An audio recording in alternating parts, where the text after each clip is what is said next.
నువ్వు సెలవిస్తే మారా మధురమవుతుంది. ప్రభా నువ్వు సెలవేనైనా దురాత్మలు పారిపోవాలి. నా జీవితంలో దురాత్మ సమూహాలు పారిపోవాలి. నన్ను పాపంలో పడివేసే దురాత్మ సమూహాలు తొలగిపోవాలి. అసమాధానాన్ని కలిగిజేసే చీకటి కార్యాలు తొలగిపోవాలి. నా జీవితంలో కుటుంబంలో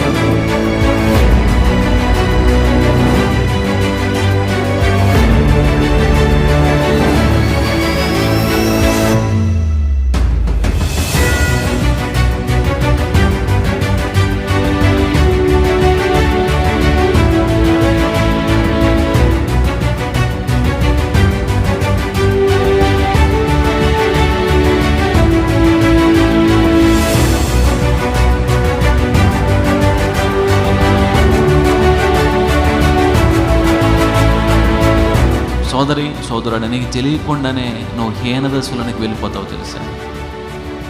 అవును, నువ్వు దేవుణ్ణి నిర్లక్ష్యం చేస్తూ, దేవుణ్ణి ఆయాసపరుస్తూ, దేవుణ్ణి సంతోషపెట్టినటువంటి వ్యక్తివిగా నువ్వు జీవిస్తున్న కారణం చేత నీకు తెలియకుండానే నీ లైఫ్ ఎక్కడికి వెళుతుందో తెలుసా?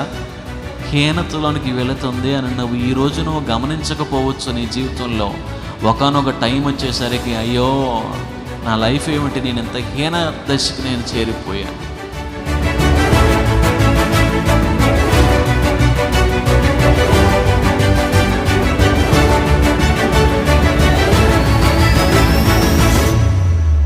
నువ్వు హీన దశకు వెళ్ళడం దేవుని చిత్తం కాదు. మనం హీనులుగా అయిపోవడం, హీన స్థితిలోనికి రావడం దేవుని ఉద్దేశం కాదు. మరి ఎందుకు బైబిల్లో రాయబడుతూ ఉన్నది?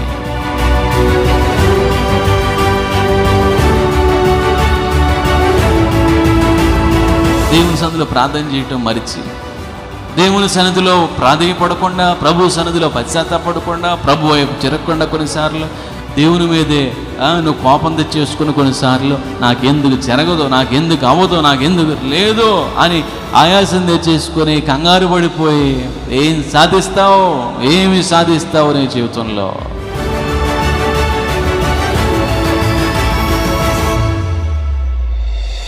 లేదు, ఈరోజే దేవునికి నేను నువ్వు అప్పగించుకో. ప్రభు చెంతకు చేరి సిలువ ఎదుగురా. ప్రభు నిన్ను కరుణించి క్షమించి ఒక క్షణంలో బ్రతుకును మార్చేస్తాడు, ఒక్క క్షణంలో పరిస్థితులను మార్చేస్తాడు. హల్లెలూయా.